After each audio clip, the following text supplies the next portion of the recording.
క్రీస్తునందున్న ప్రియులకు ప్రేమతో వందనాలు తెలియజేయుచున్నాను. జూన్ నెల 8వ తేదీ 2025. ఈరోజు దేవుడు మనకు చేస్తున్న వాగ్దానం ఏమిటనగా, యోబు గ్రంథము 8వ అధ్యాయము 20వ వచనం.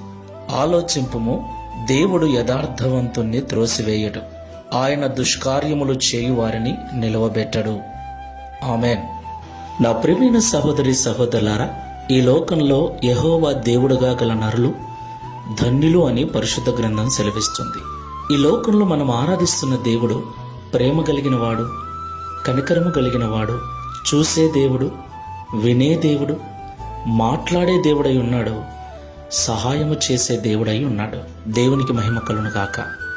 నా ప్రియులారా, మనం ఆరాధించే దేవునికి మన గురించి ఆలోచించటము తప్ప, మన యోగక్షేమాలు చూసుకోవటం తప్ప మరొక పని లేదండి. ఆయన మనల్ని చూసుకునే విషయంలో ఎప్పుడు కూడా అలర్ట్గా ఉంటాడు.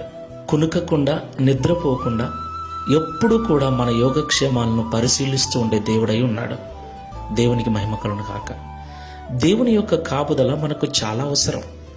ఈ భయంకరమైన లోకములో ఎటు చూసిన పాపము, ఎటు చూసిన తెగుళ్ళు, భయంకరమైన రోగాలు, అనేక రకమైనటువంటి చీకటి శక్తుల ప్రభావాలు క్రమ్ముకొని ఈ లోకమంతా చీకటితో నింపబడింది.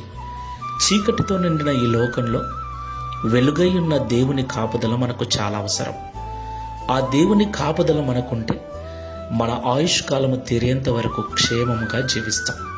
దేవునికి మహిమ కలుగును గాక.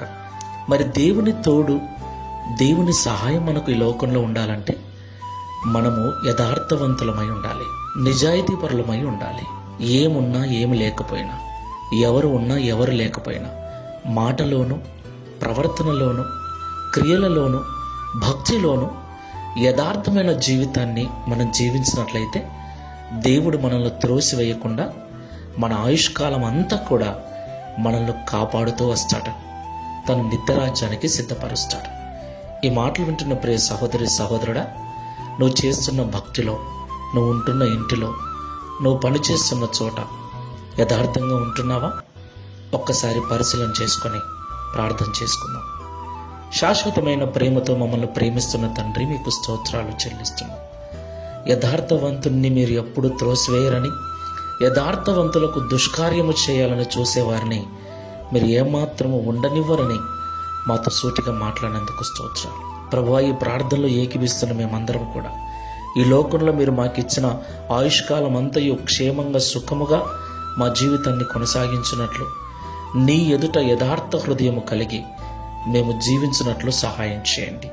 నీ కాపుదలను పొందుకొని సురక్షితముగా మా ఆయుష్కాలమును ముగించినట్లు సహాయం చేయమని, తద్వారా ఈ దిన వాగ్దానమును మా అందరి జీవితాలను నెరవేర్చి మీ నామమును మహిమపరచుకొనమని యేసు నామములో ప్రార్థిస్తున్నాము తండ్రి.